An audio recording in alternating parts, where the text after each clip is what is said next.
Fala pessoal, tudo certo? Bom dia, boa tarde, boa noite. Hoje estaremos retomando a nossa aula sobre variáveis aleatórias contínuas, partindo-se do último ponto que nós havíamos ficado na aula anterior. Nessa aula, nós iremos apresentar alguns modelos probabilísticos para essas variáveis aleatórias contínuas. E de modo geral, a gente pode dizer que as variáveis aleatórias, cujos valores resultam em algum processo de mensuração, são variáveis aleatórias contínuas. E alguns exemplos são o peso ou a altura das pessoas de uma cidade, a demanda diária de arroz em um supermercado, o tempo de vida de uma lâmpada, o diâmetro de rolamentos de esferas e erros de medidas em geral, resultantes de experimentos aleatórios em laboratórios. E dada uma variável aleatória contínua, interessa saber qual vai ser a FDP dessa variável. E alguns modelos são frequentemente usados para representar a FDP de variáveis aleatórias contínuas. E alguns dos mais utilizados serão descritos a seguir. E para uniformizar o estudo desses modelos, a gente vai, em cada caso, analisar o seguinte. A gente vai analisar a definição dessa variável aleatória contínua, o gráfico da sua FDP, o primeiro e o segundo momento da distribuição, ou seja, a esperança e a variância de x, e por fim, nós também iremos analisar a função de distribuição acumulada dessa variável aleatória contínua. Primeiramente, nós iremos estudar o modelo uniforme, que é uma generalização do modelo estudado no exemplo 7.1, e acaba sendo o modelo mais simples para variáveis aleatórias contínuas. E a variável aleatória x, que tem distribuição uniforme no intervalo que vai de alfa até beta, tem a sua FDP dada por 1 sobre beta menos alfa, se essa variável aleatória tiver entre alfa e beta, e 0 caso contrário. E essa figura abaixo representa a função dada pela expressão acima, ou seja, a probabilidade de a realização dessa variável aleatória dentro do intervalo que vai de alfa até beta é 1 sobre beta menos alfa. E também é possível mostrar de forma bem simples que o primeiro e o segundo momento da distribuição do modelo uniforme é esperança de x igual a alfa mais beta sobre 2, e a variância de x é beta menos alfa ao quadrado sobre 12. E, por fim, a sua função de distribuição acumulada também é fácil de ser encontrada e é dada por 0 se x for menor do que alfa, x menos alfa sobre beta menos alfa, se a nossa variável aleatória estiver entre alfa e beta, e 0 se x for maior do que beta. E eis o gráfico da nossa FDA para uma variável aleatória uniforme no intervalo que vai de alfa até beta. E também é possível enxergar esse problema de que a probabilidade de a nossa variável aleatória pertencer ao intervalo que vai de C até D calcula-se pela FDA de D menos a FDA de C. E a gente vai utilizar a seguinte notação para a variável aleatória uniforme. A gente diz que a nossa variável x segue uma distribuição uniforme com parâmetros alfa e beta. Nesse exercício, é pedido para que seja mostrado que uma variável x que tem uma distribuição uniforme com parâmetros alfa e beta tem essa esperança matemática, essa variância e essa FDA. E como f de x, a gente sabe que vai ser 1 sobre beta menos alfa para x pertencendo a esse intervalo, a gente tem que a esperança de x vai ser a integral dentro desse intervalo, integral definida de alfa a beta, de x, f de x, dx. A grande questão é que o nosso x aqui ele já está dentro desse numerador. E agora basta avaliar essa integral, o que resulta em uma esperança de x igual a alfa mais beta sobre 2, que foi o valor da esperança de x que foi mostrado no slide anterior. E da mesma forma, procede-se para o cálculo da esperança de x ao quadrado, o que resulta nessa outra cifra. E notem como a gente tem a esperança de x e a esperança de x ao quadrado, a gente pode calcular a variância de x, que vai ser esperança de x ao quadrado menos o quadrado da esperança de x, o que, procedendo-se com o cômputo dessa conta, isso vai ser igual a beta menos alfa ao quadrado sobre 12. E por fim, segue a FDA da nossa variável aleatória x, que segue o modelo de distribuição uniforme. Vamos introduzir agora o modelo fundamental em probabilidades e que é de extrema importância para o estudo de inferência estatística, que é chamado de modelo normal ou de distribuição gaussiana. E as suas origens remontam a Gauss em seus trabalhos sobre erros de observações astronômicas por volta de 1810. E a gente diz que a variável aleatória x tem distribuição normal com parâmetros μ e sigma ao quadrado, com μ sendo maior do que menos infinito e menor do que mais infinito, e sigma ao quadrado pertencendo ao intervalo de menos a mais infinito. μ e sigma ao quadrado são, respectivamente, a média e a variância dessa variável aleatória x que tem distribuição normal. E a gente diz que a sua densidade ou a sua FDP tem essa cara. Ela vai ser igual a 1 sobre sigma raiz de 2π vezes exponencial de menos meio vezes x menos μ ao quadrado sobre sigma ao quadrado, para x pertencendo ao intervalo de menos a mais infinito. E vejam que claramente a nossa FDP vai ser maior ou igual a zero para qualquer x. E pode-se provar também, uma vez que nós temos uma FDP, que se nós integrarmos essa FDP em x de menos a mais infinito, o resultado vai ser igual à unidade. E para ilustrar a nossa variável aleatória x, que segue uma distribuição normal, eis o gráfico da sua FDP.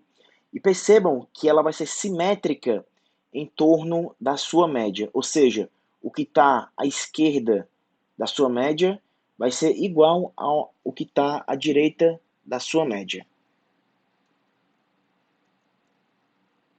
Se nós formos proceder com o cômputo da esperança de x e da variância de x, é possível mostrar que a esperança de x vai ser μ e a variância de x vai ser sigma ao quadrado. Além disso, se x tender para mais ou menos infinito, a sua FDP vai tender para zero.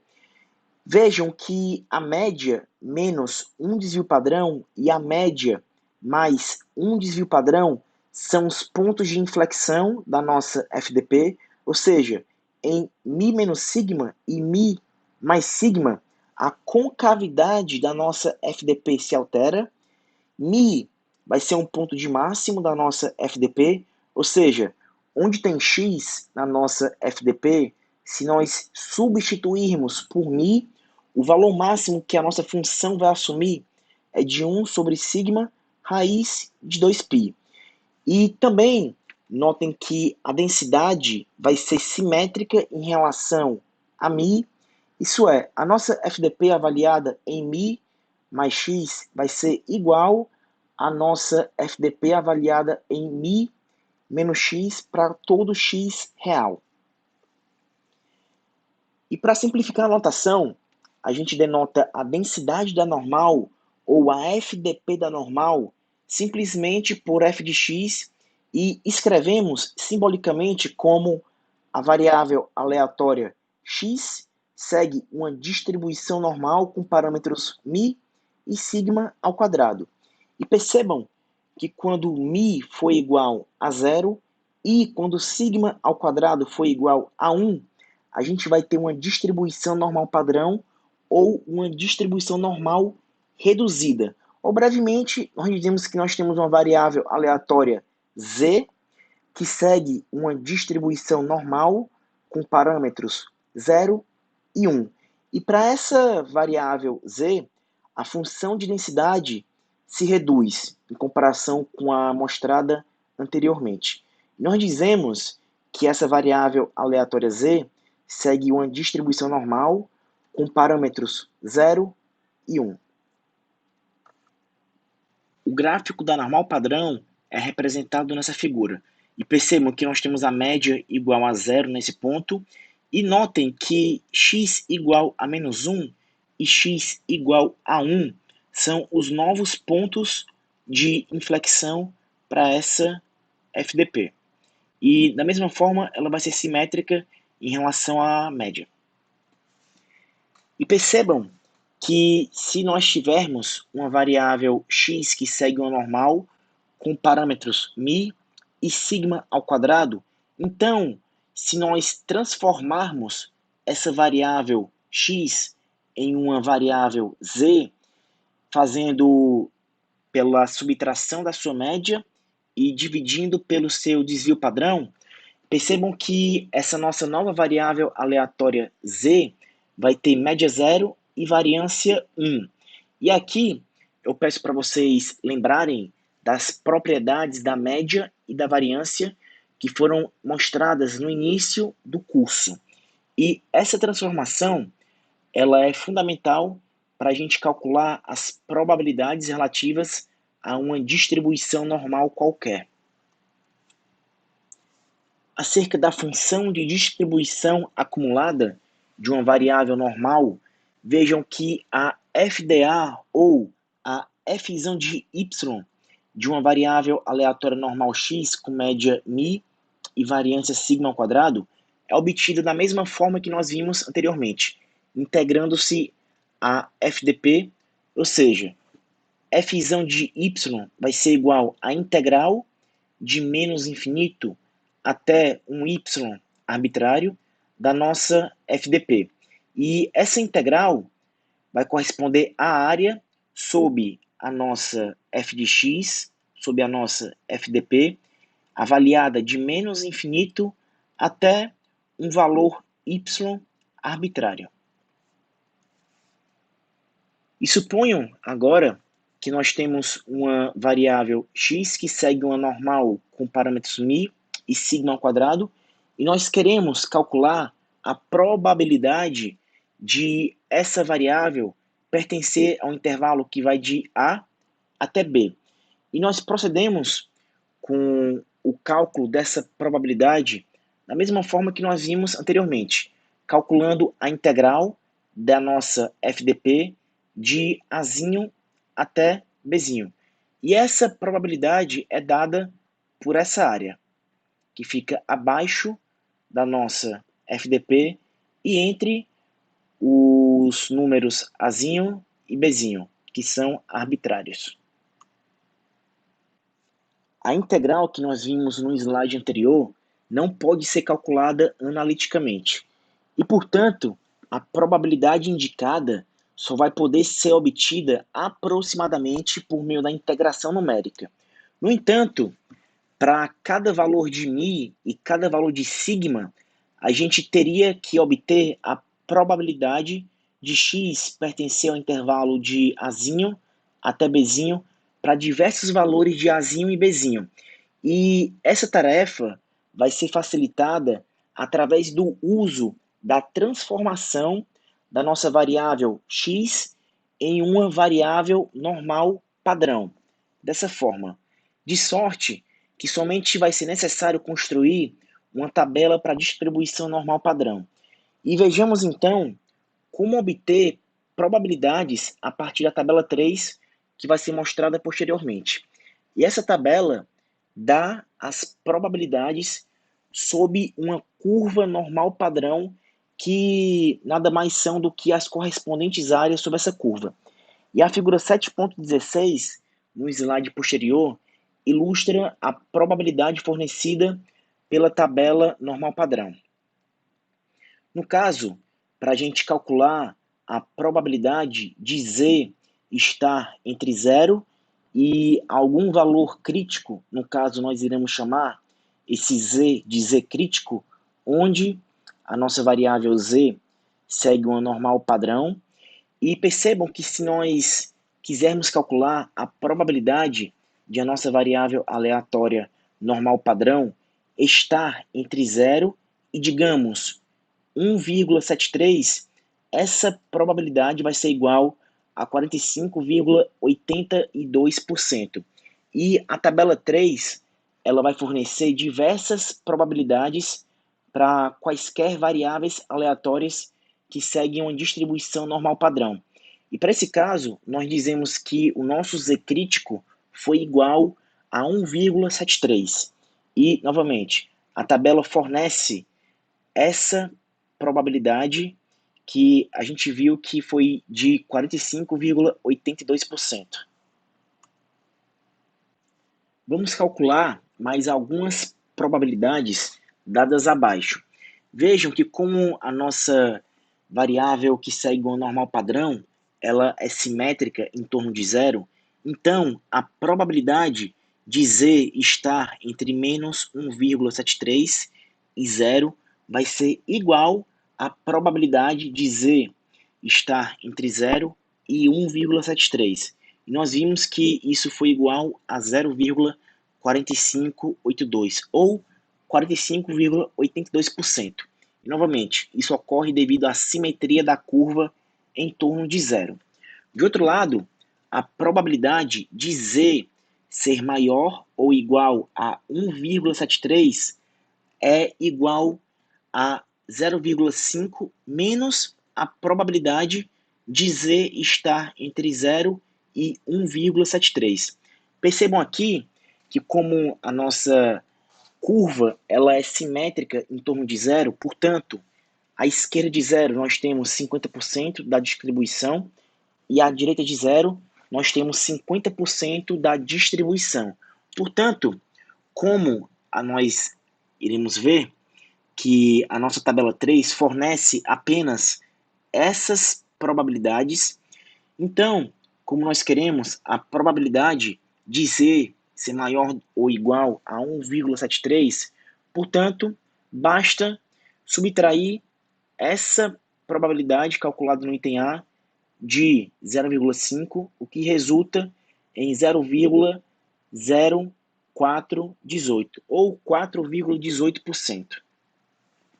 De outro lado, a probabilidade de Z ser menor do que menos 1,73 é igual à probabilidade de Z ser maior do que 1,73. Novamente, isso decorre da simetria da nossa FDP.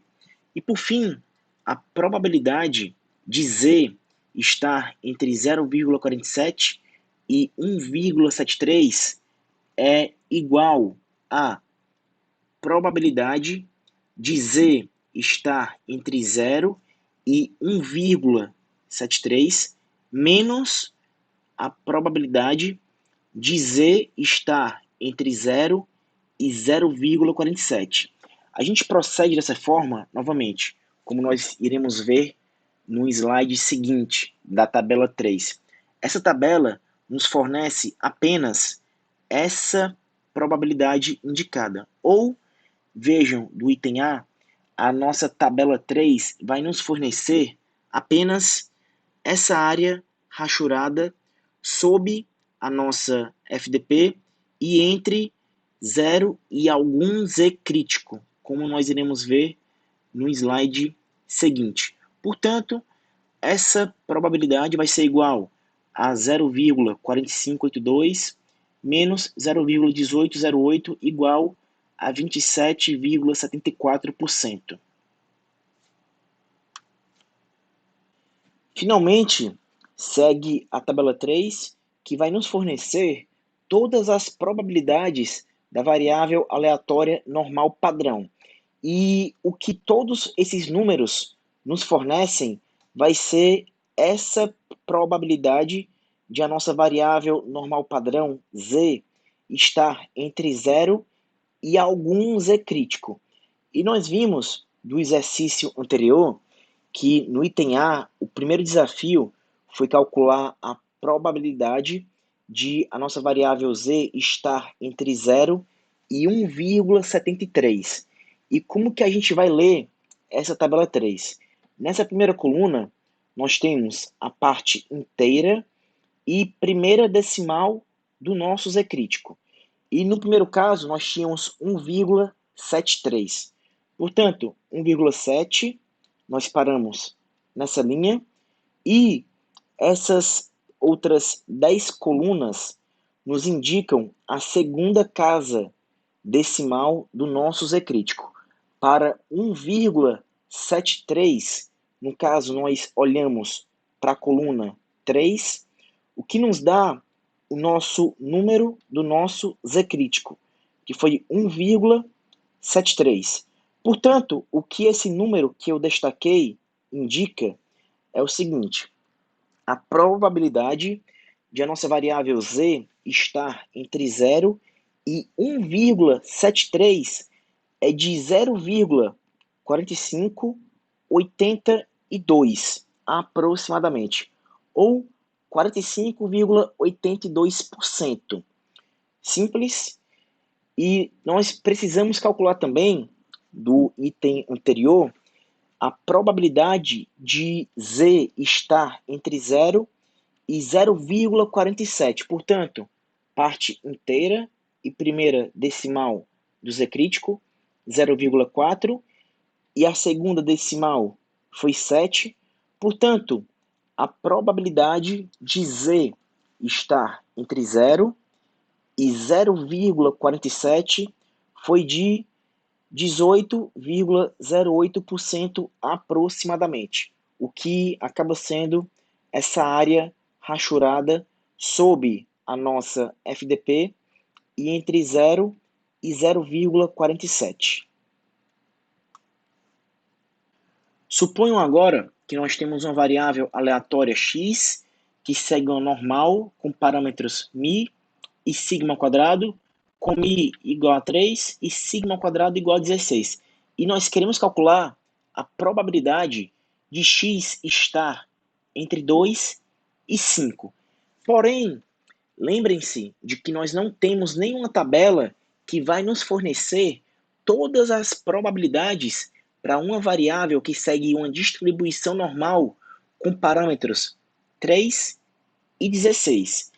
Mas, de outro lado, nós temos a nossa tabela 3, que nos fornece todas as probabilidades para uma variável que segue uma distribuição normal padrão. E percebam que é possível que a gente transforme a nossa variável x em uma variável z.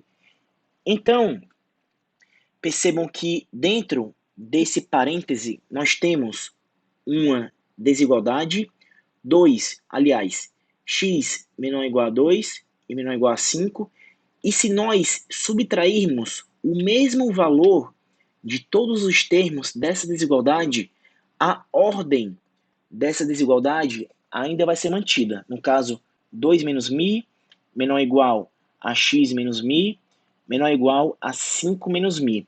E ainda, se nós dividirmos todos esses termos por algum valor positivo, no caso, o desvio padrão, que pelo fato de ser a raiz quadrada da variância, vai ser um termo sempre positivo, então a ordem dessa desigualdade ainda vai ser mantida. Portanto, se nós transformarmos a nossa variável x em uma variável que segue uma normal padrão, nós temos que fazer a transformação também para o intervalo que a variável está sendo avaliada. Portanto, a probabilidade de x estar entre 2 e 5 é igual à probabilidade de z, que segue o normal padrão, estar entre menos 0,25 e 0,5. Portanto, a probabilidade de que x esteja entre 2 e 5 é igual à probabilidade de que z esteja entre menos 0,25 e 0,5, tal como vai ser mostrado na figura do slide posterior. Então, o nosso intuito inicial era calcular essa probabilidade para a nossa variável aleatória x, que seguia uma distribuição normal com parâmetros μ igual a 3 e sigma ao quadrado igual a 16. E nós vimos, pela transformação, que essas probabilidades são correspondentes e, utilizando a tabela 3, a gente identifica que a probabilidade de que z pertença a esse intervalo é igual a 0,2902, ou seja, a probabilidade de que x esteja entre 2 e 5 é igual a 29,02%.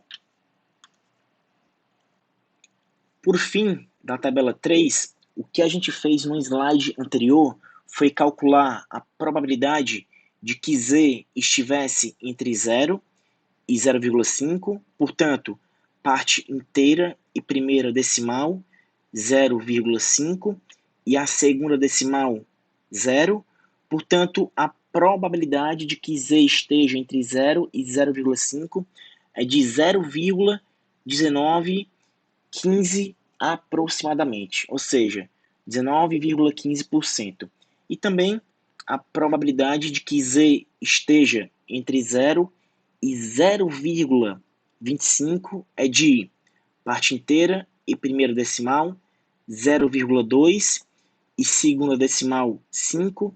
Portanto, probabilidade de que z esteja entre 0 e 0,25 é de aproximadamente 0,0987.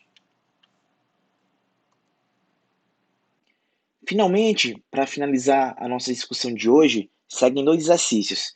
Imaginem que os depósitos efetuados no Banco da Ribeira durante o mês de janeiro são distribuídos normalmente com média 10 mil e desvio padrão 1.500. E um depósito é selecionado ao acaso dentre todos os referentes ao mês em questão. E pede-se para encontrar a probabilidade de que o depósito seja de 10 mil ou menos, de pelo menos 10 mil, um valor entre 12 mil e 15 mil, e por fim, a probabilidade de que esse depósito seja maior do que 20 mil. Então, como nós temos uma variável aleatória x, que segue uma distribuição normal com parâmetros 10 mil e 1.500, percebam que é possível transformar essa probabilidade em uma probabilidade que nós conhecemos, no caso, a da normal padrão. E o que nós vamos fazer aqui, novamente, é diminuir a média de ambos os lados dessa desigualdade e dividir ambos os lados pelo desvio padrão, de forma a nós obtermos a probabilidade dessa variável agora, que é normal padrão, e que ela vai ser menor ou igual a zero. Portanto, a probabilidade de que a nossa variável normal padrão seja menor ou igual a zero é igual a 50%. E de outro lado, a probabilidade de que a nossa variável normal padrão seja maior ou igual a zero é de 50%. E nós nem precisaríamos calcular essa probabilidade do item B pelo fato de a nossa variável normal padrão ela ser simétrica em torno do zero. E por fim, e da mesma forma, a probabilidade de que a nossa variável normal com parâmetros 10 mil e 1.500 esteja dentro desse intervalo, bastaria que nós subtraíssemos a média de cada um dos termos dessa desigualdade, de forma a manter a ordem dessa desigualdade, e posteriormente nós dividimos pelo desvio padrão da nossa variável original, de forma que a probabilidade de que x esteja entre 12 mil e 15 mil vai ser a mesma coisa de que a nossa variável normal padrão esteja entre 1,33 e 3,33. E da tabela 3, é fácil a gente achar essa probabilidade e vai ser igual aproximadamente a 9,1%. E por fim, a probabilidade de que x seja maior do que 20.000 é igual à probabilidade de que z seja maior ou igual a 6,67, o que vai ser aproximadamente igual a zero. Tomem agora que as alturas de 10.000 alunos de um colégio têm distribuição normal e com média 170 centímetros e desvio padrão 5 centímetros. Pergunta-se, qual o número de alunos com altura superior a 165 centímetros e qual o intervalo simétrico em torno da média que vai conter 75% das alturas dos alunos? Primeiro, foi perguntado a probabilidade de que x seja maior do que 1,65. E como a nossa variável x segue uma distribuição normal com parâmetros 170 e 5, basta que nós transformemos essa probabilidade em uma probabilidade de uma variável normal padrão. Portanto, subtraindo a média de ambos os lados e dividindo pelo desvio padrão, nós temos que essa probabilidade é igual à probabilidade de que z, normal padrão, seja maior do que menos 1. E da tabela 3, nós achamos essa probabilidade e ela vai ser igual aproximadamente a 94,13%. Porém, o que o item A perguntou foi o número esperado de alunos com altura superior a 165 centímetros. Portanto, lembrem-se de que a nossa probabilidade acaba sendo uma frequência relativa teórica. E como nós temos 10.000 alunos nesse colégio, bastaria multiplicar 10.000 pela probabilidade de que um aluno escolhido ao acaso tenha altura maior do que 165, portanto, o número esperado de alunos nesse caso vai ser de aproximadamente 9.413. E, finalmente, no item B, pergunta-se qual o intervalo simétrico em torno da média que vai conter 75% das alturas dos alunos.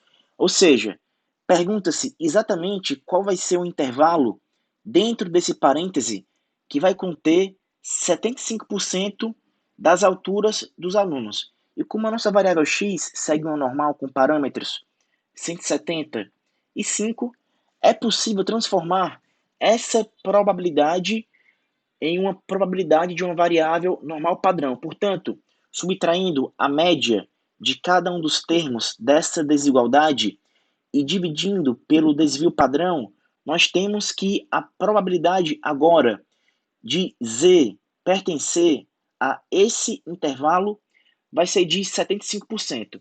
Ou seja, o que nós queremos identificar aqui vai ser exatamente qual vai ser o z crítico que vai nos fornecer uma probabilidade de 75%.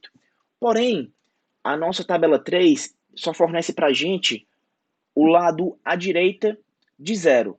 Ou seja, e como ela é simétrica em torno de zero, bastaria que nós identificássemos qual vai ser o z crítico, tal que a probabilidade de z estar entre zero e algum z crítico seja igual a 37,5%.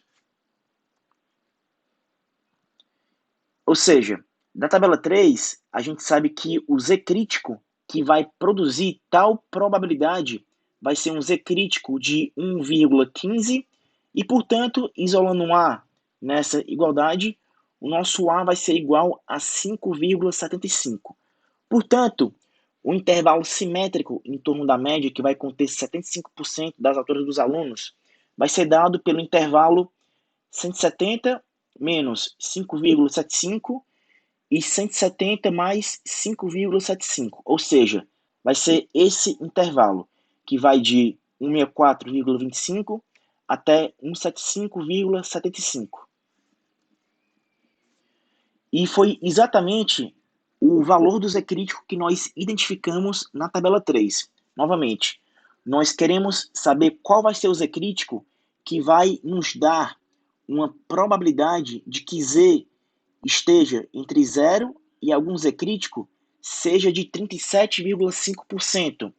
E o Z crítico que nos fornece essa probabilidade vai ser exatamente o Z crítico igual a 1,15. Bem simples. Portanto, pessoal, a gente finaliza com a discussão da aula de hoje. Bons estudos e até a próxima.